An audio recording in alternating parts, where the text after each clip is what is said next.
Okay, I'm going to get started now. Welcome everyone to this edition of our IPUMS webinar series. My name is Jonathan Schroeder. I'm a research scientist at IPUMS and a project manager on the NHGIS project.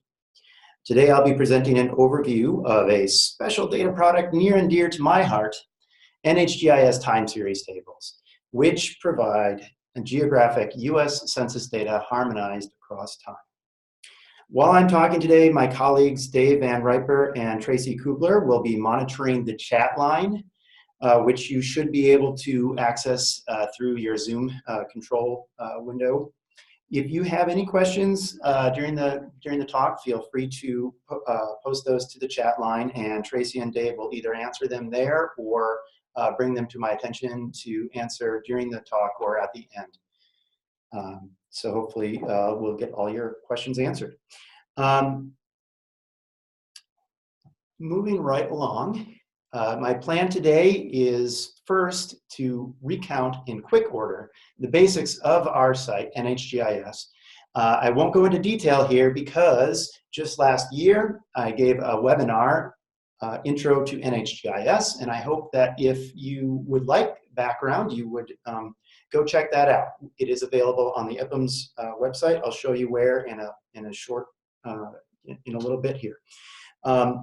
So my assumption today is that you're mostly already up to speed on what NHGIS is about, and what you'd like to know more about is just our time series tables and how they could help you for your research and work. If that's not the case, please check out our webinar. I'd like to also note that much of the content I'll be sharing today, I have presented in one form or another in previous venues. So if you happen to see me talk on this subject before, there's a good chance you will not see anything radically new today. The most I can promise is that for the first time, you are witnessing these slides in 16:9 aspect ratio. Very exciting. Other than that, a lot of stuff that I have presented before, but I think is still really important, and I know we're still reaching new audiences, and I'd love to tell you more about it. So after I give you the basics of the NHGIS, I will cover the basics of time series tables. I will, as time allows, go under the hood and show you a little bit about how we constructed our geographically standardized time series tables. I will compare those data with alternatives that are also available out in the world. And I will conclude with future plans, things we're hoping to add very soon, hopefully in the next several months or next year.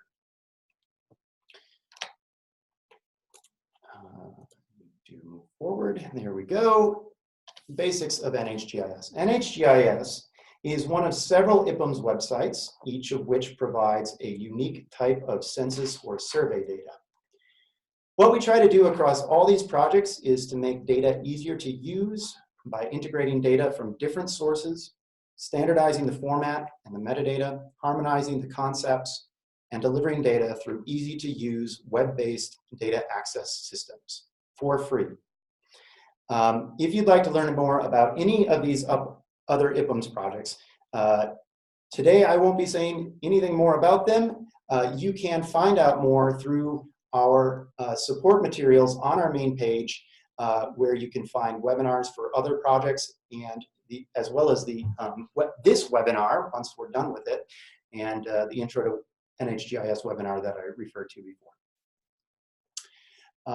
NHGIS is unique among the projects in that it provides geographic US Census and survey data, including summary tables and GIS files for 1790 to the present, all the way back to the first US Census and up to the most recent American Community Survey, for all summary levels from the nation down to census blocks. Census tracts, cities, places, counties, zip code tabulation areas. We provide all of that through our interface in nationwide files that you can download and work with on your own machine. We do not have a mapping system on our website. If you want to map the data, if you want to analyze the data, we are a site that provides data files. You can see what's available. You can select and customize data requests and then get it in your format of choice and bring it into your software of choice to analyze. This is our main page. To get started, you can click on the Get Data button on our main page, and it brings you to our data finder, where you can start to search for and select data to download. The way the NHGIS site works is you start by selecting a data filter. You can choose among geographic levels, years, topics, or data sets.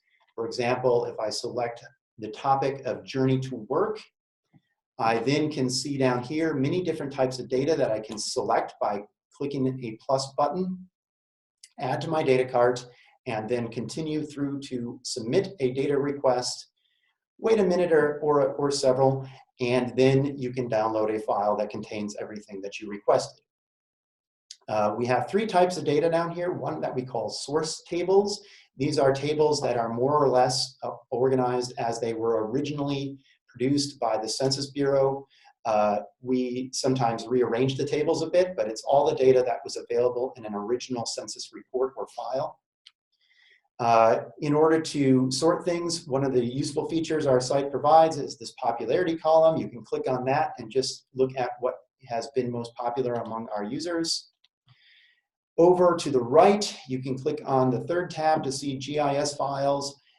These are boundary data or sometimes point files that describe the spatial properties of census units throughout time. And lastly, there are time series tables. And that concludes the basics of NHGIS.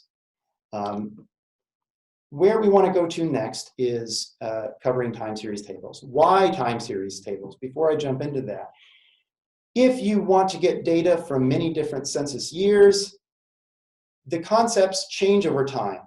The source tables are available on our website for many different censuses, but it can be difficult to determine which tables are available at which times, whether the categories changed, and of course, whether the geographies refer to the same area. County boundaries change, census tract boundaries change, and so on.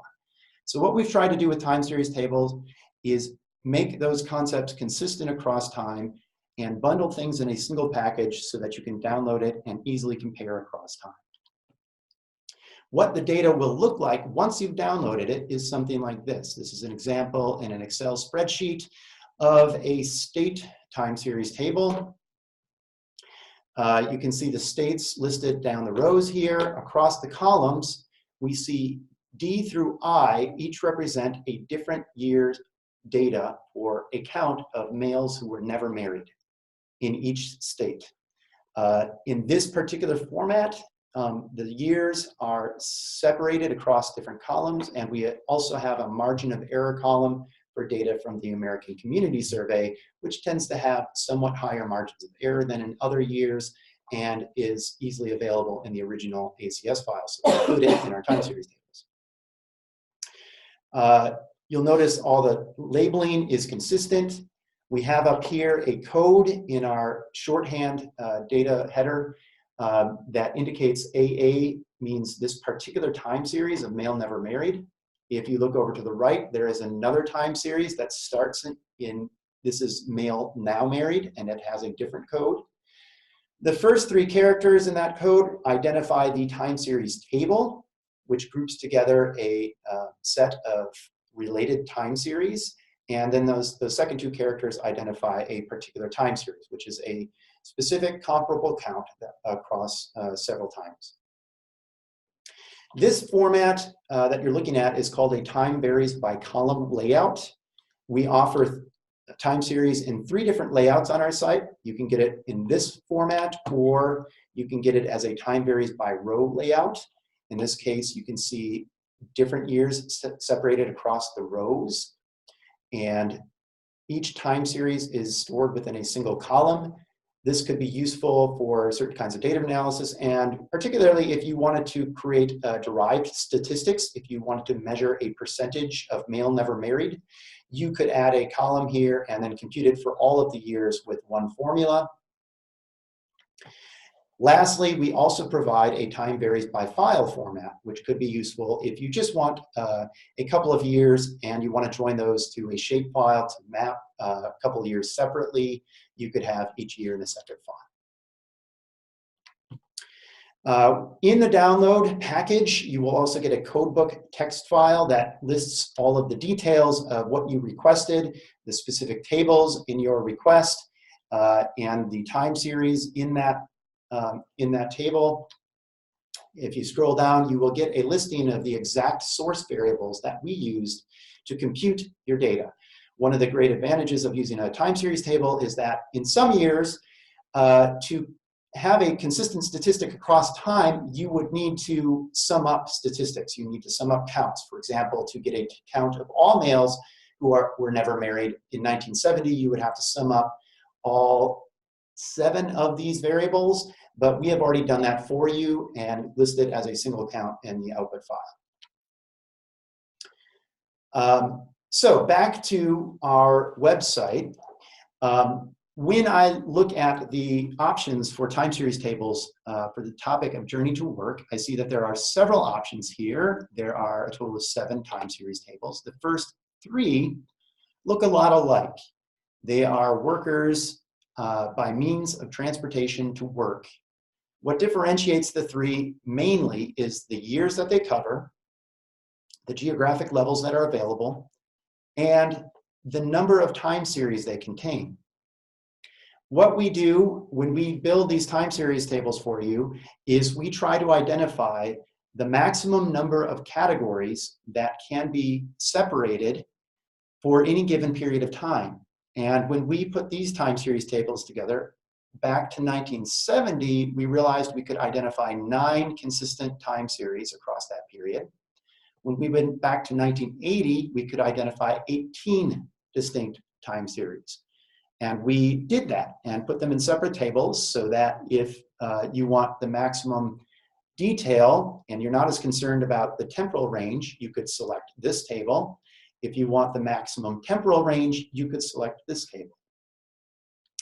To find out more about what those time series are in each of these tables, you can, on our website, click on the table names and you'll get a table's details pop-up, which lists the exact time series that are available for each table. Here's the list of time series that are available back to 1980.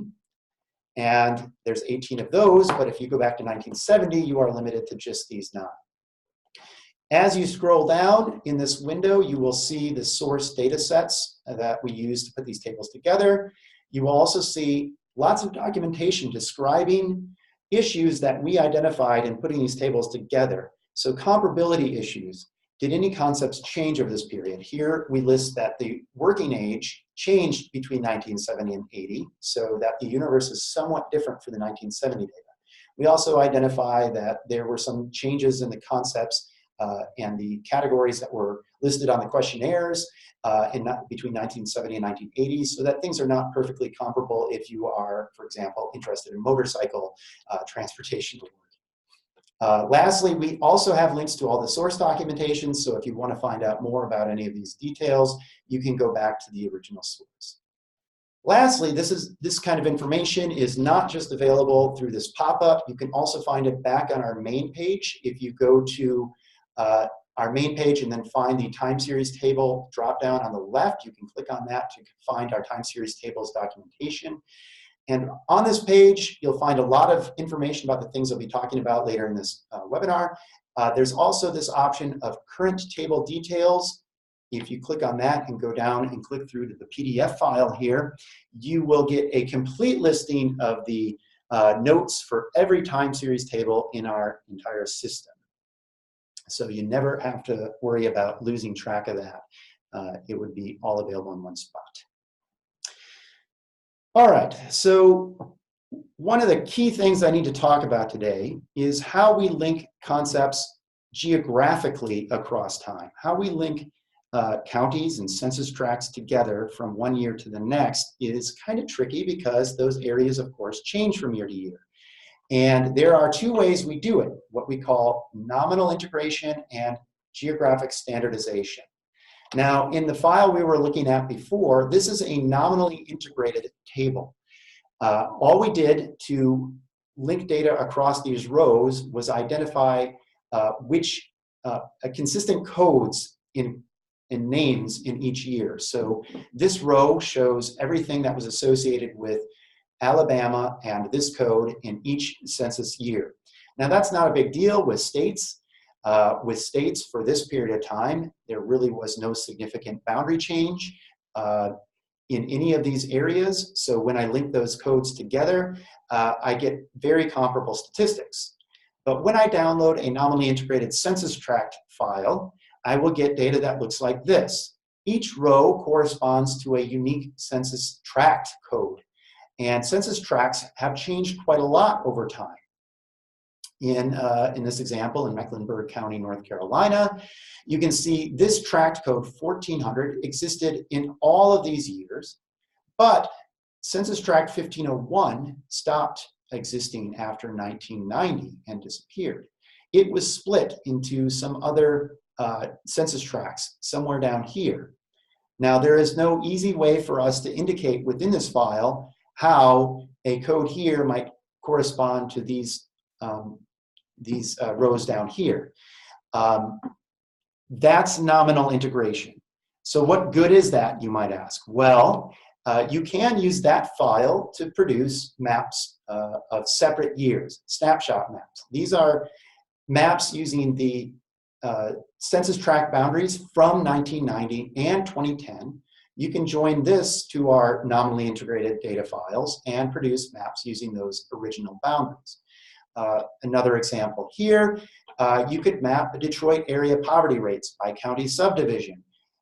Each year using different county subdivision boundaries, but if I use a proportional symbol map like this, the changes in boundaries aren't terribly important to how I present my story. The key story is still pretty apparent. Detroit lost a lot of population and gained a lot in poverty over that time period. But of course, many of you know that census tract boundaries change a lot, and as we saw in that data file, they also split up and make it very difficult to measure changes within areas across time. So if you want to do that in an area like this, which is downtown Minneapolis, between 1990 and 2000, you will have great difficulty. None of these tracks match up very well. Maybe I can pick out one there. But for the most part, things are not going to be easy to align across time. So that's, and an example here is with counties, it is also a problem, not just census tracts, but even at the county level.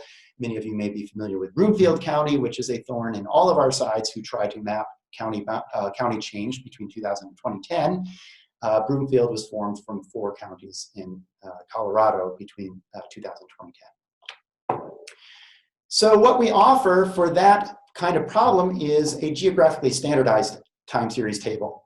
And in this file, we have a single row for each 2010 census tract. As tracts were defined for the 2010 census, we have estimated what the 1990 population is for each of those 2010 tracts, what the 2000 population is for each of those tracts, and we also identify a lower and upper bound on each of those populations. What does that mean? What is that lower and upper bound about? Okay, well, now I have to start getting a little bit under the hood. The way that we produce standardized data is to start with census blocks. You can see the census blocks from 1990 here in this light red pink color. There is a single 1990 tract here in the suburbs of Charlotte, North Carolina, that corresponded to 7 different 2010 census tracts. And for our time series table, we need to allocate the 1990 data to the 2010 census tracts. Instead of starting with this 1990 tract and disaggregating among those 7 2010 tracts, instead we start with the smallest units, the 1990 blocks, and we sum up the block counts. Over on the east side of this tract, that gives us some excellent counts because the 1990 blocks nest perfectly within the 2010 census tract. So we know exactly what the 1990 populations were in these 2010 tracts. Over on the west side of the tract, it's a little bit trickier because Most of the blocks do nest within the 2010 tracts, but there are 3 blocks here that are split almost evenly between 2 2010 tracts. They contain 215 people, and we need to figure out where they live. Now, I'll talk in more detail later about exactly how we do that, but what we end up with is an estimate of where those people live on each side of this boundary. But we don't know for sure which side of that boundary they live on, so it's possible that they all lived on the north side of that boundary. That gives us an upper bound here and a lower bound there. Or they all lived on the south side of the boundary, which gives us our lower bound here and our upper bound in this other tract. So that's how these numbers get here. And what you can see then is if the lower and upper bound equal each other, that indicates that the 1990 blocks nested perfectly in this 2010 tract. And I have an exact count of how many 1990 people live in this 2010 tract. In cases where those numbers do not agree, there's some uncertainty. We have to do some estimation, and this is the number that we came up with. Currently, what we provide on our website is 1990, 2000, and 2010 data for 2010 units. These are our geographically standardized time series. We provide standardized time series for 10 geographic levels, including tracts, block groups, county subdivisions, etc. This includes 1,600 time series covering different kinds of counts in 109 tables. The big caveat here is that because we start with census blocks, we're limited to data that the Census Bureau published for census blocks, and that is only short form counts, not the long form counts that would include data on income, education, and employment. Instead, we're limited to things like race, ethnicity, age, sex, household size, etc. That's how things stand currently. But even with that, you can do all kinds of great mapping now. You can map change in counties, in census tracts, in block groups, both for 2000 to 2010 and here for 1990 to 2000. Zooming in on the Twin Cities, Minneapolis and St. Paul, you can see the block group level changes between 2000 and 2010. I can use those upper bounds to add additional information on my map about uncertainty. These little dots indicate the class that the lower bound and upper bound would fall in among these different change classes. So you can see there's quite a lot of uncertainty in the estimate in this area, but for much of the city, even the lower and upper bound are all in the same class, so you can be highly confident in these change measures where there are no dots. We don't just have total population. You could map change in Hispanic, Latino population. You could map change in school age population. And you can map change in all kinds of, in 10 different types of census units. So here we have population change in urbanized areas, 2000 to 2010, where we have fixed the boundaries of the urbanized areas to the 2010 extents. And you can see interesting things like the Monterey urban area actually declined between 2000 and 2010, which came as a bit of a surprise to me. So that's geographically standardized data, but to summarize, we also have many, many time series tables that are nominally integrated, including 5,700 time series and 271 tables. We offer nominally integrated time series for fewer levels. We try to focus on the levels that we think would where it's probably less important to standardize the data, where you really might be satisfied with just nominally integrated data. Years are mainly in the 1970 to 2010 range. We have a couple of tables that go all the way back to 1790 or 1820, and our long form tables currently are limited to just the 2008 to 2012 5-year ACS data, instead of the 2010 decennial census, which did not include long form tables. So that's the education, income, nativity tables, etc. We have a big summary here of what kinds of subjects are covered in our time series table. This is also available in the time series table documentation page I showed earlier.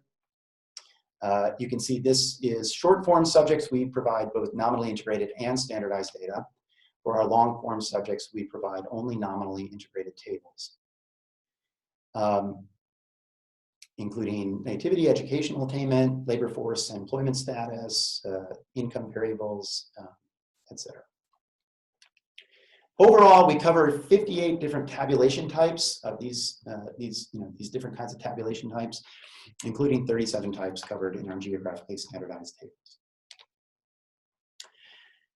Okay, so going under the hood, exactly how do we split up data on populations within census blocks? We do have, actually, we also have block-to-block crosswalks that we use in our interpolation model, and you can find those on our website under this Geographic Crosswalks tab. If you want the exact weighting that we use to link 1990 blocks to 2010 blocks or 2000 blocks to 2010 blocks, that is available here. And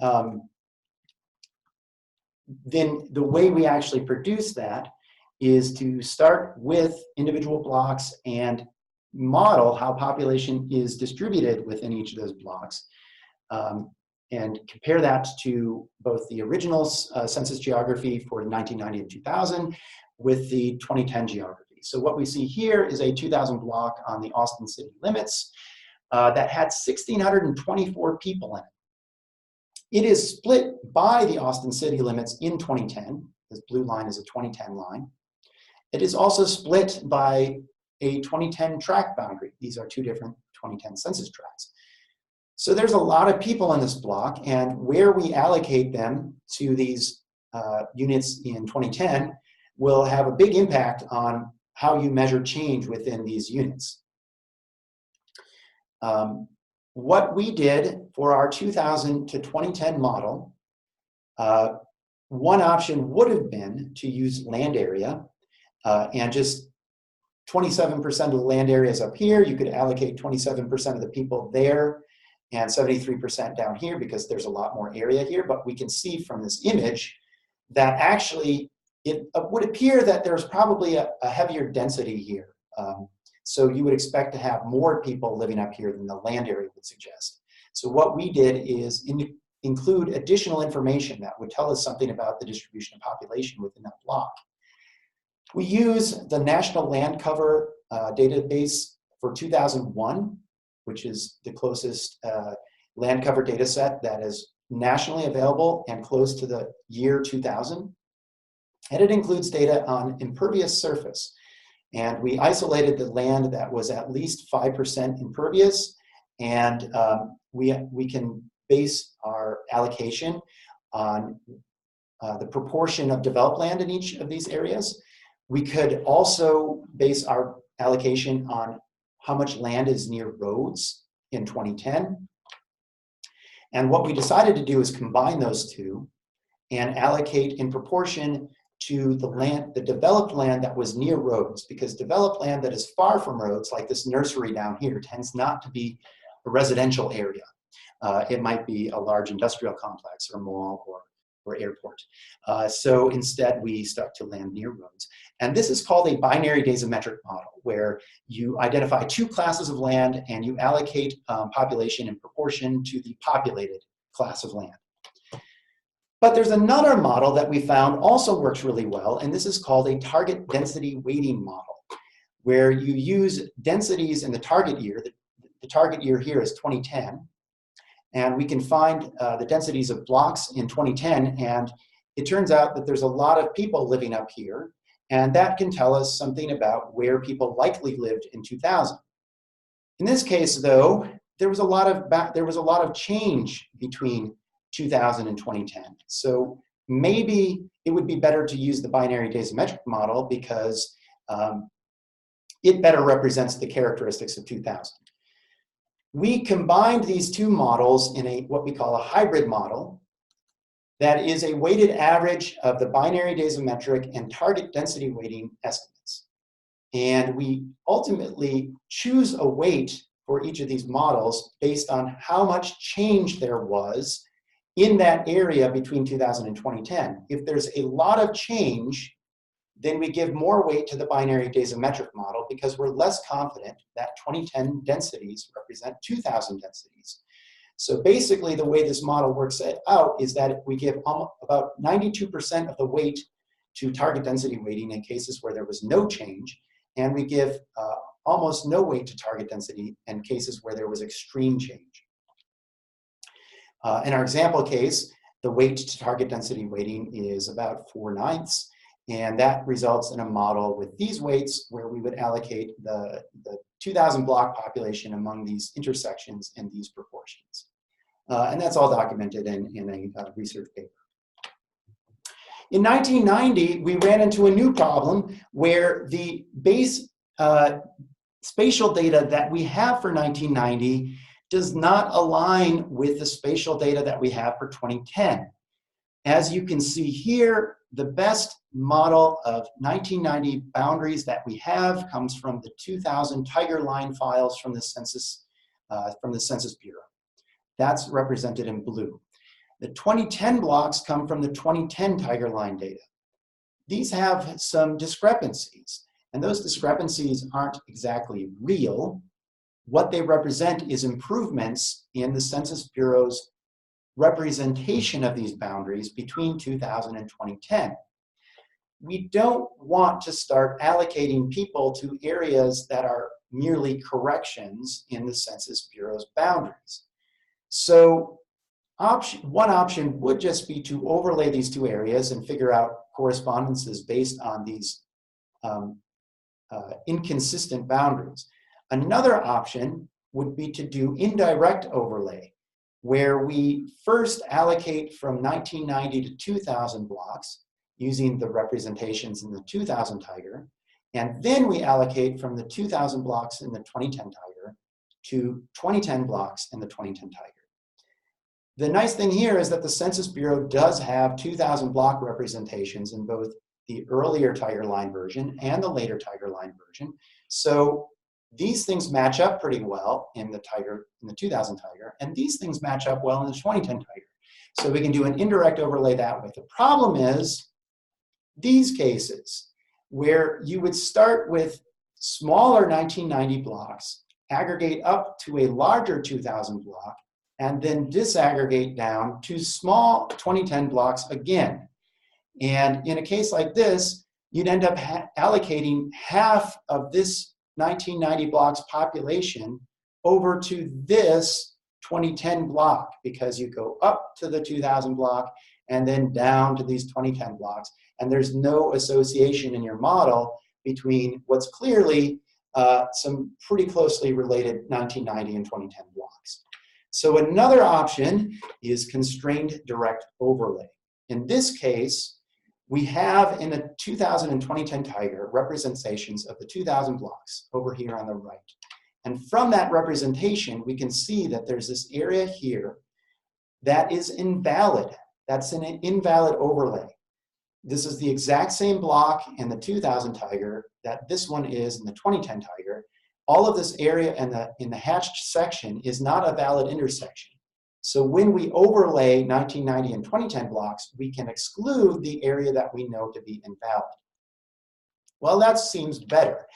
But unfortunately, the 2000 Tiger is so bad in some cases that many of the blocks in the 2000 Tiger line don't intersect at all with blocks in the valid blocks in the 2010 Tiger line. You can see here in Stanislaus County, California, that there was a significant offset in the boundaries between 2000 and 2010, so many of the blocks don't align. But even over here in San Joaquin County, there are blocks that just are randomly shifted significantly. So what we ultimately did is a balanced overlay where we weight a combination of indirect and constrained direct, kind of like what we did with 2000 and 2010 balanced overlay, what do we call it? Balanced weighting in that system, that balanced interpolation. I won't go into details on exactly how that balance works. You can find the details on our website, but that's the basic concept. What I'd like to emphasize is that we have been really careful about trying to figure out ways to make historical blocks nest within current 2010 data and allocate data really well. I would add that for 1990, we stuck only to the target density weighting model.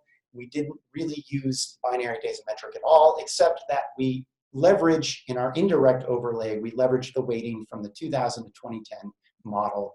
So we do make some use of the binary dasometric that we used for 2000. All right, given that sophisticated system, how do we measure up with alternatives? Many of you may be familiar with Geolytics Neighborhood Change Database, or NCDB. That one's been around for a long time and is very popular. More recently, the Longitudinal Tract Database, produced by John Logan and colleagues at Brown University, produces data only up to 2010. Those two products are pretty similar. There's a website called Social Explorer that has recently begun using LTTB weighting to construct its own time series of 1970 to 2010 data.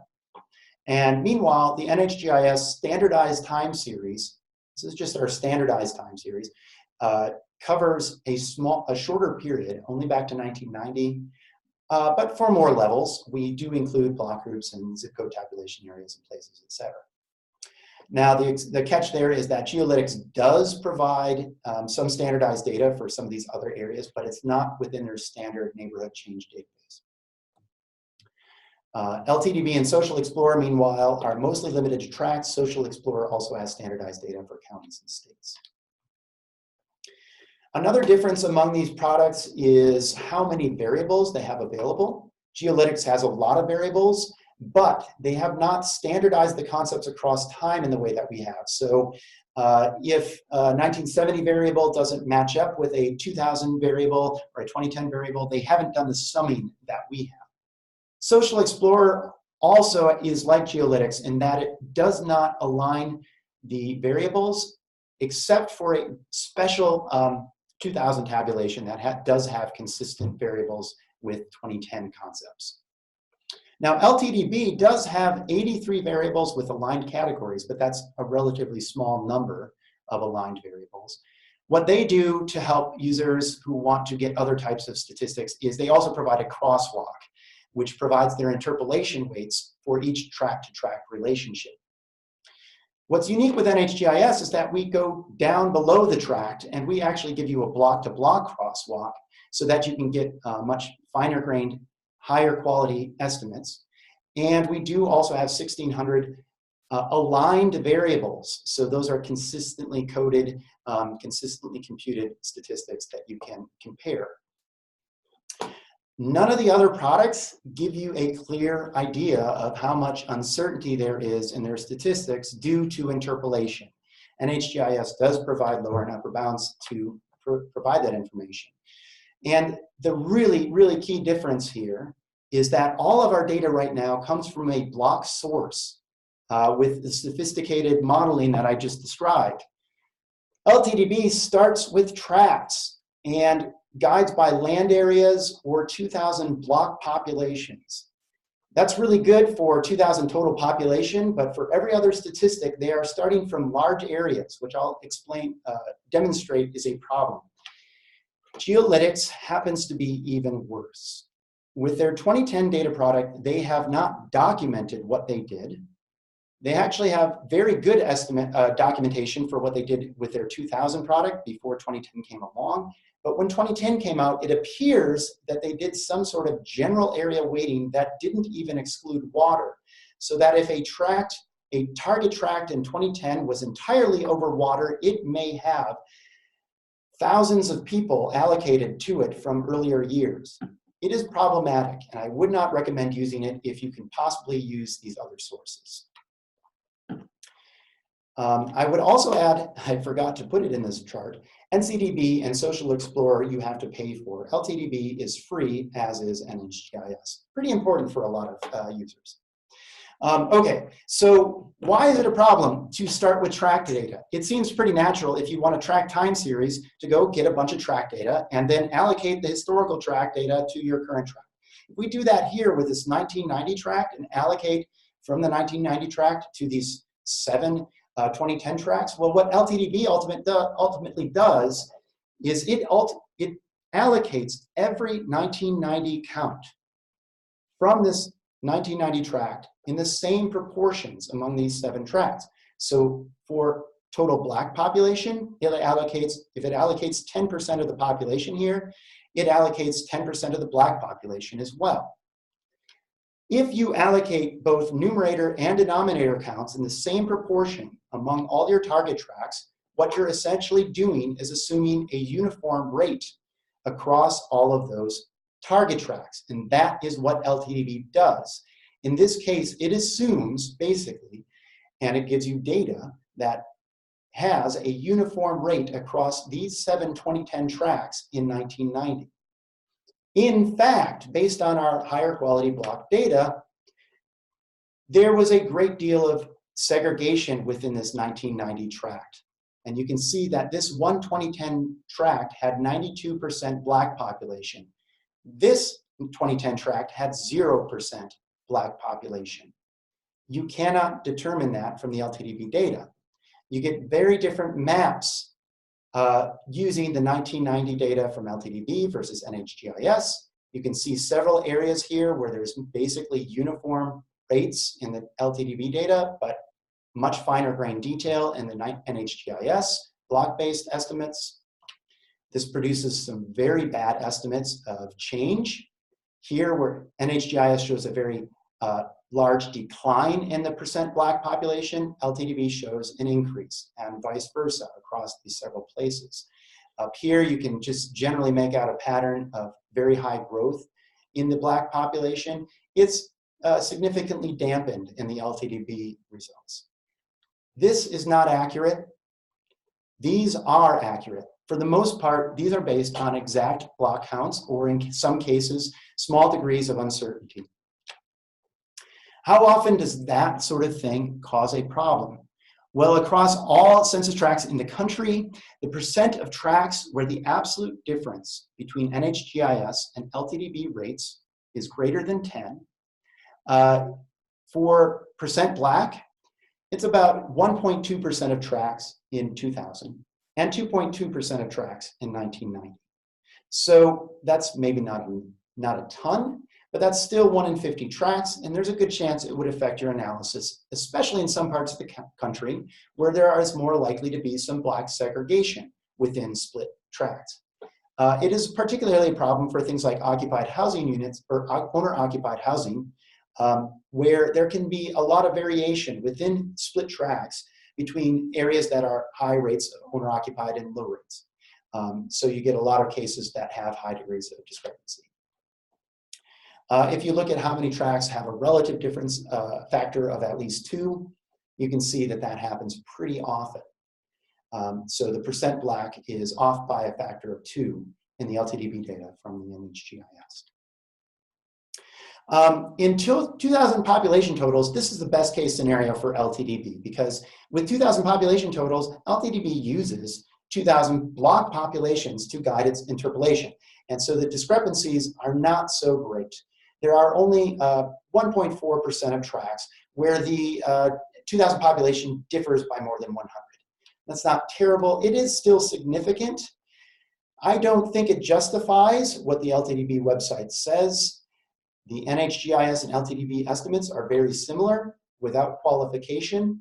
In fact, that is based on an analysis that the LTTB did of 2000 population totals, not looking at any other statistics. Once you look at other statistics, you will see things like 2000 housing units, many more large discrepancies, and 1990 populations, many, many more discrepancies, because for earlier years, LTTB starts with a basic areal weighting interpolation model where it just allocates from the historical tracts in proportion to 2000 tract areas, and then uses 2000 block populations to do the rest of the allocation. It doesn't work out very well.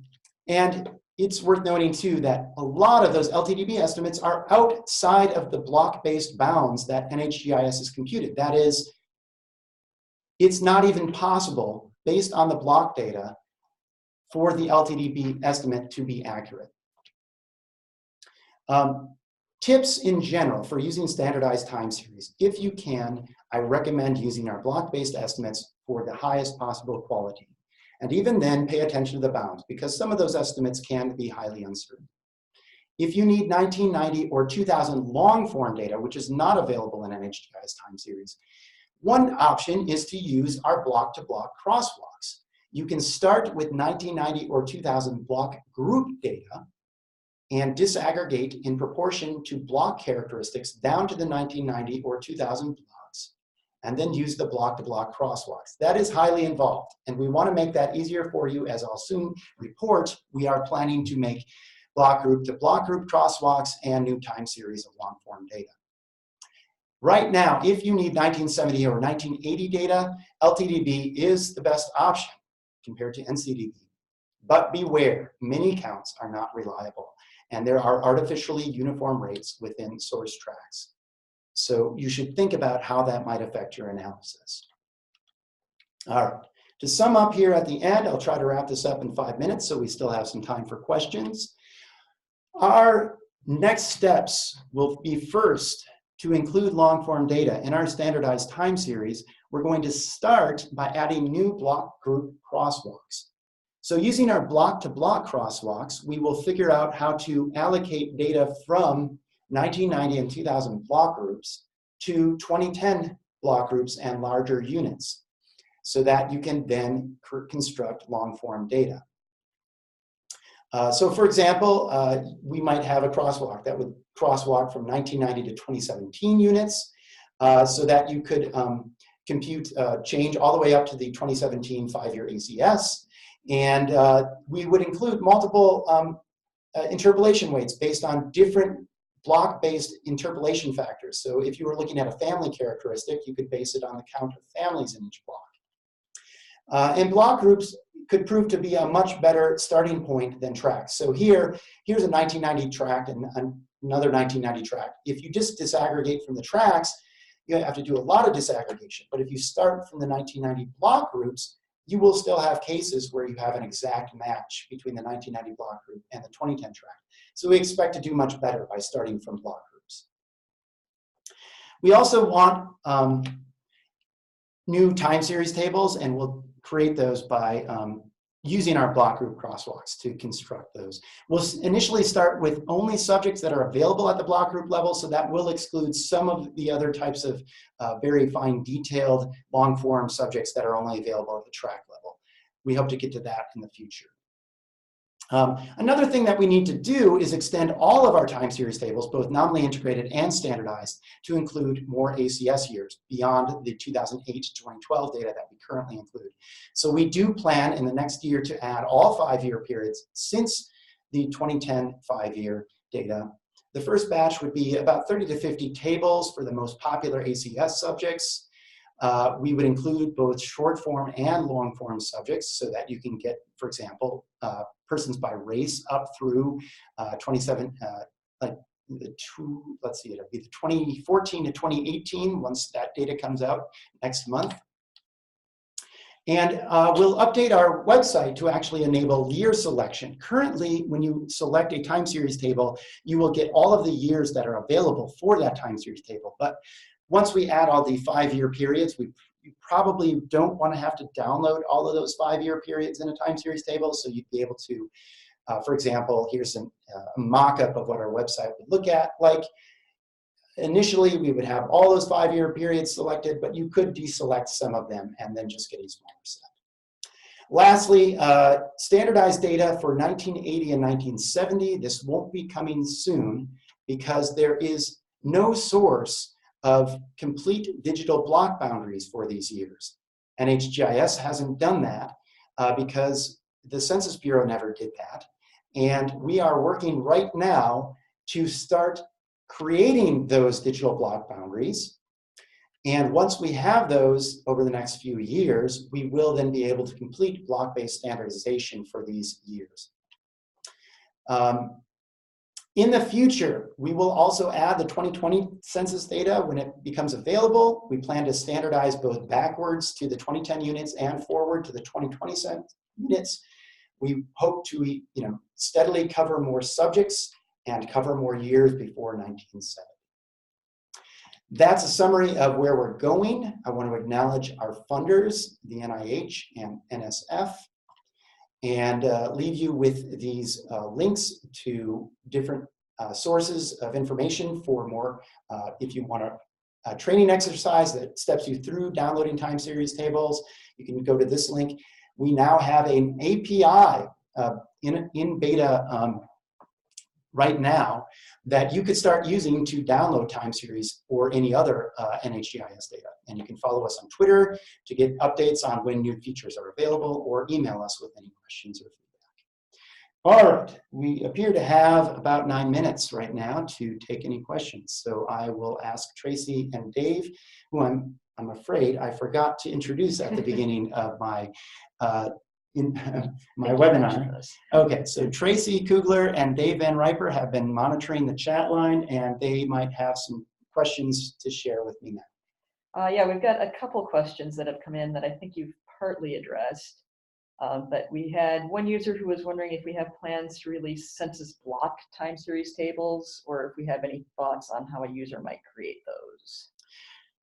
We don't plan to create those anytime soon. A few reasons. One, they'd be very, very large, and we do distribute block data on our website, but it does tend to produce a bit more strain on our server and processing system to produce those, so we'd avoid it for that reason. We'd also avoid it because I don't trust block level time series as much as we've done to try to produce really accurate statistics. The census statistics themselves are not especially accurate down to the block level.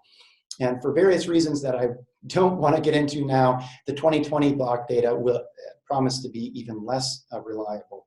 But what we do provide are the block-to-block crosswalks on our website. So what you could do at any point is download 1990 or 2000 block data and use our weighting, join our crosswalks to your data, and then you can allocate from the 1990 or 2000 blocks the counts from those years to 2010 blocks, and then summarize 1990 and 2000 data for 2010 blocks. All right, hopefully that answers that question. And then we had another question, user wondering about a potential solution for geographically standardized long-form data for tracts, which yeah, I touched on that. I went through it pretty quickly. If you need to do it right now, I mean, a solution, I hope, is that within a month or two, I will have block group to block group crosswalks available. That means you can use a process like what I just described for blocks. You could go to our website, download 1990 or 2000 block group data, and then crosswalk it to 2010 or 2017 or 2018 units, and then aggregate up to whatever units you want, tracts included. Block groups nest within tracts. We haven't decided exactly how we'll design our block group crosswalks. I imagine we'll just start with block groups to block groups, because once you have estimates for 2010 block groups, you can sum those up to 2010 tracts pretty easily. But we might also produce crosswalks for 1990 block groups to 2010 tracts, so that you can just go directly from one to the other. Before that, you can create your own sort of block group crosswalk by starting with block group data.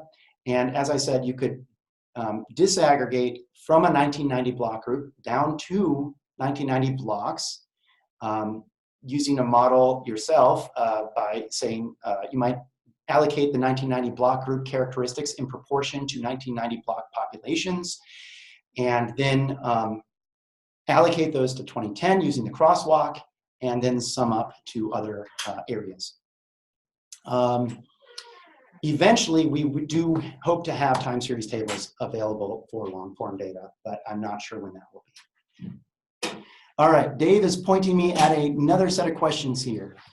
Do I have crosswalk shape files showing how, for example, 2000 census tracts relate to 2010 census tracts? We definitely have 2000 and 2010 census tracts, which you can download and overlay yourself with GIS software. I don't know if there's anything more that we could provide to simplify or improve on that. But we do have both 2000 and 2010 census tract shapefiles. Do we have crosswalks for different geographic types, say ZICTUS to census tract? I would say this: I don't intend at any point to create a crosswalk from units larger than block groups and maybe census tracts. Someday, maybe ZICTUS. What I'd like to discourage is there's an inclination to say, I have data at the census tract level, so I want to get a crosswalk from my data to 2010. However, you could get much better data if you got your same data down at blocks or block groups, if you can. Now, that doesn't mean you have that option available, but I think that's the best place to start if you can. So that's where we want to focus our efforts in producing crosswalks. Eventually, yes, we could produce those crosswalks, but we don't have them now. All right, so this one here, we'd love to hear more on why the census data at the block level isn't very accurate. Okay, so the census, in order to preserve privacy, has always done some level of disclosure avoidance protocol. They try to make it hard to identify individuals in their households at the block level. So at the block level, they will move, they might jump a group quarters, a whole prison from one block to another. I've seen this happen in some 2000 cases where the prison is actually in one block, but it's counted in a different block. You will also see a lot of swapping of race characteristics.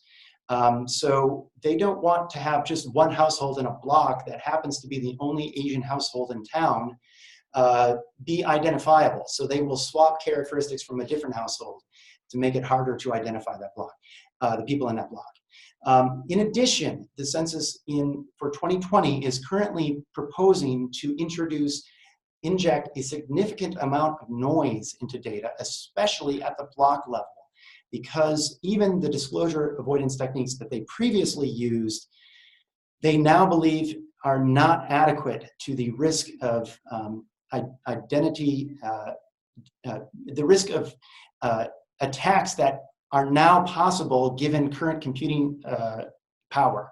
And so they are hoping to make disclosure avoidance even more powerful by injecting more noise into the data so that the data at the block level may become quite unreliable. We're not sure yet, but that's where things stand.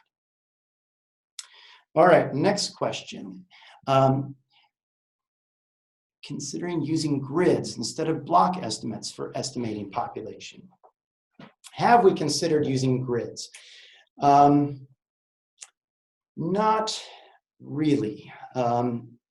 That is something that's come up a little. We start with the block data because that is the most precise spatial unit of analysis for census data. We don't actually know where people live in grid cells smaller than blocks. Our model does use some grid data. So the NLCD data that we presented, the land cover data, is measured at the grid cell.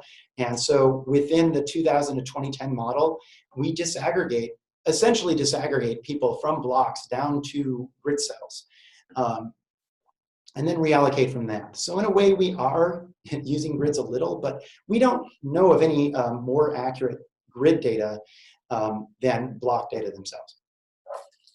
Okay, so next question. The 2020 census will, is the last question. Okay, last question. The 2020 census will have a lot of data variables, no longer available at block group, and tract. Right, you're up to speed, Jill. Thank you for the question. Some variables will only be available at county level. That's true. If I were to want to compare 1990 block group to 2020 block group for a variable that will only be available at county level come 2020, how will this be possible? I'm afraid it will not be possible, Jill. I mean, it could be possible if you are willing to accept the uncertainty that would come from disaggregating county level data down to block group data. There are ways you could get somewhat reliable data for that.